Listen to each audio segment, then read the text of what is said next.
I've always believed that some stories don't need happy endings to be worth telling. This is one of them. My name is Leah. I'm 25. On the outside, everything looks perfect. I have a stable job, a nice apartment, a small circle of friends. People call me calm, grounded, the girl who has it all together. But there's a weight I carry. One that doesn't leave with sleep or time. Because the man I love is married. And not just to anyone. He's married to my best friend. We met when I was 16. Emily brought him to our group for the first time. He was funny, kind, effortlessly confident. We were all teenagers then, still figuring out who we were. But I knew. The moment I saw him, I felt it. And from that moment on, it only grew. He never noticed, of course. He was into Emily. And Emily, radiant as she always was, lit up around him. I faded into the background. The best friend. The third wheel. They got married 4 years ago. And I stood beside her as maid of honor. Smiling. Supporting. Swallowing everything I never said. We have dinner together often.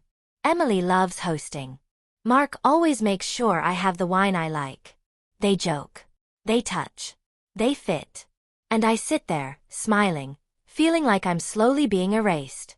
The worst part? He confides in me. He comes to me when things get rough. He says I'm the only one who really listens. He doesn't know he's cutting deeper with every kind word. There was a night. It was raining. Emily had gone to visit her mother. Mark stopped by. He was frustrated. Work. Pressure. Life. We sat on my couch. Too close. Too long. He looked at me. And for a split second I thought, maybe. But I stood. You should go. I wasn't the kind of woman who destroyed things. Even if I had to destroy myself to avoid it. I tried dating. Nothing stuck. How could it?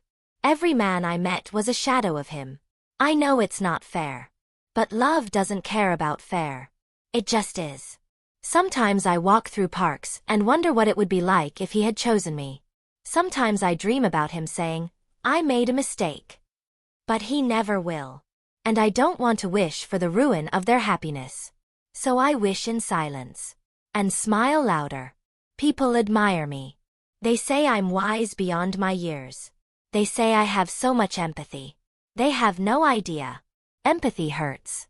It means letting the people you love be happy, even if it means you're not.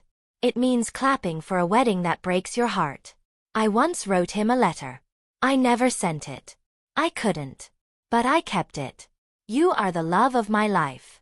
Not because we were together. But because you made me feel something real in a world that feels fake. I will carry you quietly, with grace. Always. I'm still here. I still visit. I still smile. But something has changed. I've stopped waiting. Not for him. Not for anyone. I've started building a life that doesn't ache every time he laughs. I travel more. I sketch again. I take myself to dinner. I love deeply. Just not him anymore. Maybe someday, someone will look at me the way I once looked at him. And this time, it won't hurt. If you've ever loved someone you couldn't have, I see you. And if you're still loving them in silence, I know how heavy that is. But one day, the silence fades. And all that's left is your strength. And maybe, just maybe, that's where love finds you next.